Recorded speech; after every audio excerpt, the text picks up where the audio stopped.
வணக்கம். ஆகாஷவாணி.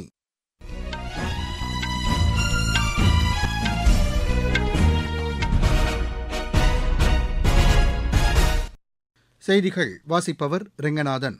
தலைப்புச் செய்திகள். வேவ்ஸ் மாநாடு உலக ஊடகத்துறையை அடுத்த கட்டத்திற்கு எடுத்துச் செல்லும் என்று தகவல் ஒலிபரப்புத்துறை அமைச்சர் திரு அஸ்வினி வைஷ்ணவ் தெரிவித்துள்ளார். தேசிய கல்விக் கொள்கை தாய்மொழி மேம்பாட்டிற்கு வழிவகுப்பதாக மத்திய சட்டத்துறை அமைச்சர் திரு அர்ஜுன் ராம் மெக்வால் தெரிவித்துள்ளார். ஹோலி பண்டிகை இன்று கொண்டாடப்படுகிறது. இதையொட்டி மக்களுக்கு குடியரசுத் தலைவர், குடியரசு துணைத் தலைவர், பிரதமர் உள்ளிட்ட தலைவர்கள் வாழ்த்து தெரிவித்துள்ளனர். சத்தீஸ்கர் மாநிலத்தில் பல ஆண்டுகளாக தேடப்பட்டு வந்த 17 நக்சல் தீவிரவாதிகள் மத்திய ரிசர்வ் காவல் படையினரிடம் சரணடைந்தனர். உலக பாரா கிராண்ட் பிரிக்ஸ் தடகள போட்டியில் இந்தியா 45 தங்கம் உள்ளிட்ட 134 பதக்கங்களை வென்று முதலிடத்தை பிடித்தது. இனி விரிவான செய்திகள். மும்பையில் வரும் மே மாதம் நடைபெறவுள்ள வேவ்ஸ் எனப்படும் உலக ஒலி ஒளி பொழுதுபோக்கு மாநாடு உலக ஊடகத்துறையை அடுத்த கட்டத்திற்கு எடுத்துச் செல்லும் என்று தகவல் ஒலிபரப்புத்துறை அமைச்சர் திரு அஸ்வினி வைஷ்ணவ் தெரிவித்துள்ளார். புதுதில்லியில் நேற்று நடைபெற்ற நிகழ்ச்சி ஒன்றில் பேசிய அவர், படைப்பாற்றல், ஊடகம் மற்றும் தொழில்நுட்பம் ஆகிய துறைகளின் நிபுணர்கள் சந்திக்கும் இந்த நிகழ்ச்சி தரமான பொழுதுபோக்கு நிகழ்ச்சிகள் உருவாக வழிவகுக்கும் என்று கூறினார். மே மாதம் 1ஆம் தேதி முதல் 4ஆம் தேதி வரை நடைபெறும் வேவ்ஸ் மாநாடு உலகளாவிய படைப்பாற்றல் பொருளாதாரத்தை உயர்த்த வழிவகுக்கும் என்பதால் இது சம்பந்தமான துறையைச் சேர்ந்த அனைவரும் இந்த மாநாட்டில் பங்கேற்க வேண்டும் என்று அழைப்பு விடுத்தார்.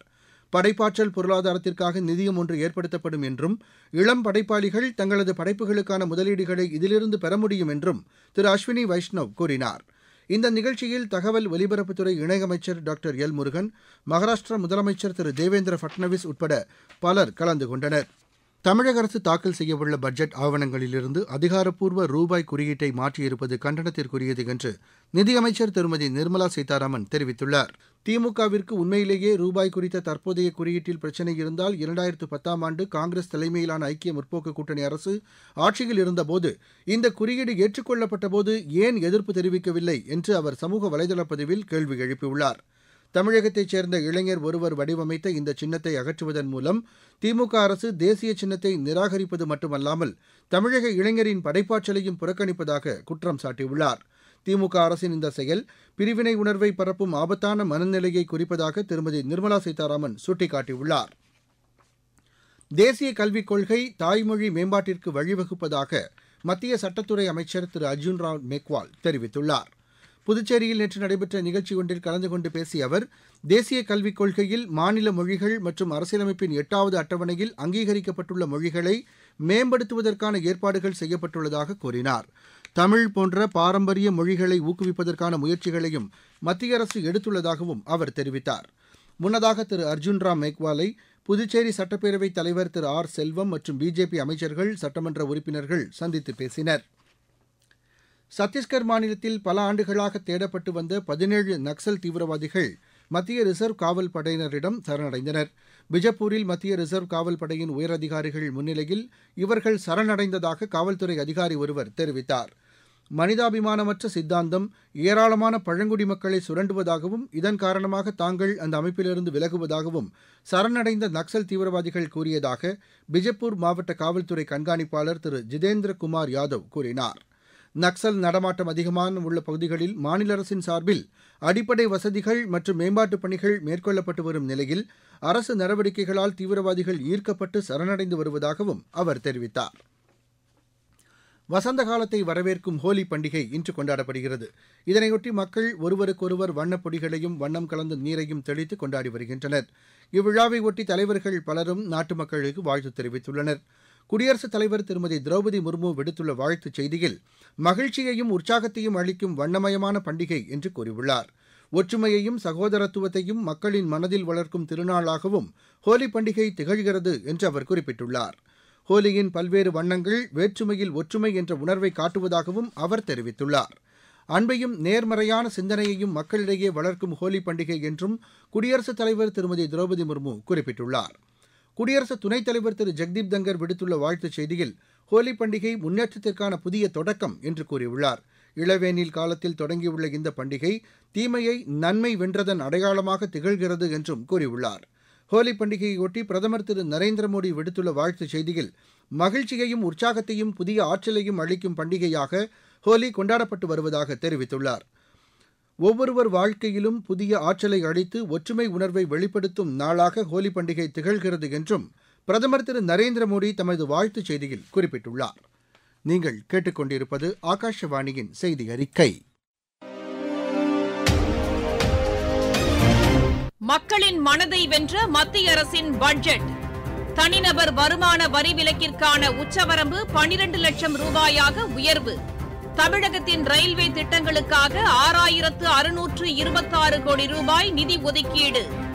நாடு முழுவதும் உள்ள அரசு பள்ளிகளில் 50,000 அடல் ஆய்வகங்கள். 36 வகை உயிர்காக்கும் மருந்துகளுக்கு சுங்க வரியிலிருந்து விலக்கு. மாவட்டம் தோறும் அரசு மருத்துவமனைகளில் புற்றுநோய் சிகிச்சை பராமரிப்பு மையங்கள். லித்தியம் பேட்டரிக்கான சுங்க வரி ரத்து. குழாய் மூலம் குடிநீர் வழங்கும் திட்டம் மேலும் 3 ஆண்டுகளுக்கு நீட்டிப்பு. வளர்ச்சியடைந்த இந்தியாவிற்கான பயணத்தில் மோடி அரசு. தொடரும் மக்கள் நலத் திட்டங்கள்.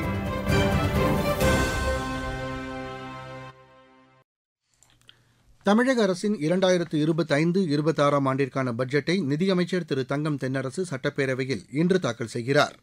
பொருளாதார ஆய்வறிக்கை நேற்று வெளியிடப்பட்டது. அதில் மாநிலத்தின் தற்போதைய பொருளாதார நிலை குறித்து பல்வேறு விவரங்கள் தெரிவிக்கப்பட்டிருந்த நிலையில் பட்ஜெட் தாக்கல் செய்யப்படுகிறது. இன்று தாக்கல் செய்யப்படவுள்ள பட்ஜெட்டில் புதிய திட்டங்கள் மற்றும் அறிவிப்புகள் இடம்பெறும் என்றும் எதிர்பார்க்கப்படுகிறது.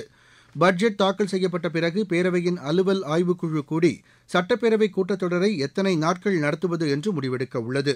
பட்ஜெட் குறித்த நேரலையை பொதுமக்கள் காண்பதற்கு 100 இடங்களில் டிஜிட்டல் திரைகள் அமைக்கப்பட்டுள்ளதாக மாநில அரசு தெரிவித்துள்ளது. ஜம்மு காஷ்மீரின் மறுசீரமைப்பை தொடர்ந்து ஜம்மு காஷ்மீர் லடாக் யூனியன் பிரதேசங்களுக்கு இடையே சொத்துக்கள் மற்றும் பொறுப்புகளை பகிர்ந்து கொள்வது தொடர்பாக குழு ஒன்று அமைக்கப்பட்டுள்ளதாக முதலமைச்சர் திரு ஒமர் அப்துல்லா தெரிவித்துள்ளார். சட்டப்பேரவையில் நேற்று இது தொடர்பாக எழுப்பப்பட்ட கேள்விக்கு பதிலளித்த அவர், ஜம்மு காஷ்மீரின் சொத்துக்கள் மற்றும் கடன்கள் குறித்து விரிவாக ஆய்வு நடத்திய பின்னர் இந்த குழுவின் அறிக்கை அடிப்படையில் பகிர்ந்து கொள்ளப்படும் என்று கூறினார். இந்த குழு நியாயமான பரிமாற்றத்தை உறுதி செய்யும் வகையில் நடந்து கொள்ளும் என்றும் அவர் நம்பிக்கை தெரிவித்தார். பொது கடனை பொறுத்தவரை 2504 கோடி ரூபாய் லடாக் யூனியன் பிரதேசத்தின் பொறுப்புக்கு மாற்றப்பட உள்ளதாகவும் திரு உமர் அப்துல்லா கூறினார். RSS அமைப்பின் மூத்த நிர்வாகி சங்கர் ராவ் தத்வாவாடி மறைவுக்கு பிரதமர் திரு நரேந்திர மோடி இரங்கல் தெரிவித்துள்ளார். அவர் வெளியிட்டுள்ள சமூக வலைதள பதிவில், இந்தியாவின் கலாச்சார மறுமலர்ச்சிக்கும் தேசத்தை உருவாக்குவதற்கும் அவர் ஆற்றிய பணிகள் என்றென்றும் நினைவு கூறப்படும் என்று குறிப்பிட்டுள்ளார். அவரோடு தாம் பலமுறை கலந்துரையாடியுள்ளதையும் பிரதமர் அதில் சுட்டிக்காட்டியுள்ளார். RSS அமைப்பிற்கு தம்மை அர்ப்பணித்துக் கொண்டு அந்த அமைப்பிற்கு உலகளாவிய அடையாளத்தை உருவாக்கியவர் சங்கர் ராவ் தத்வாவாடி என்றும் திரு நரேந்திர மோடி தெரிவித்துள்ளார். உதகையில் சிறுத்தை தாக்கி பெண் உயிரிழந்த சம்பவத்தை அடுத்து 3 நாட்களுக்கு தேயிலை பறிக்கச் செல்ல வேண்டாம் என்று தொழிலாளர்களை வனத்துறை அறிவுறுத்தியுள்ளது. மைநலை அரக்காடு பகுதியில் நேற்று தேயிலை பறிக்கச் சென்றபோது பெண் ஒருவர் சிறுத்தை தாக்கி உயிரிழந்தார். சிறுத்தை நடமாட்டம் இருப்பதை உறுதி செய்த வனத்துறையினர் அதனை பிடிக்க கூண்டு அமைத்தும் 10 கேமராக்களை பொருத்தியும் அதன் நடமாட்டத்தை கண்காணித்து வருகின்றனர்.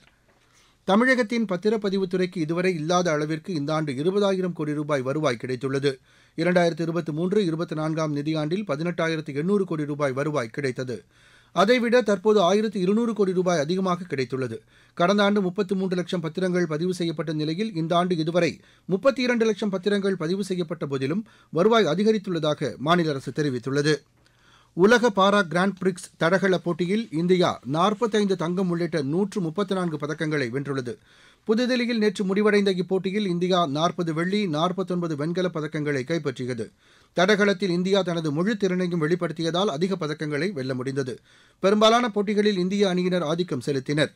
ஆல் இங்கிலாந்து பேட்மிண்டன் போட்டியில் மகளிர் இரட்டையர் பிரிவில் இந்தியாவின் த்ரிஷா ஜோலி, காயத்ரி கோபிசந்த் இணை காலிறுதிக்கு முன்னேறியுள்ளது.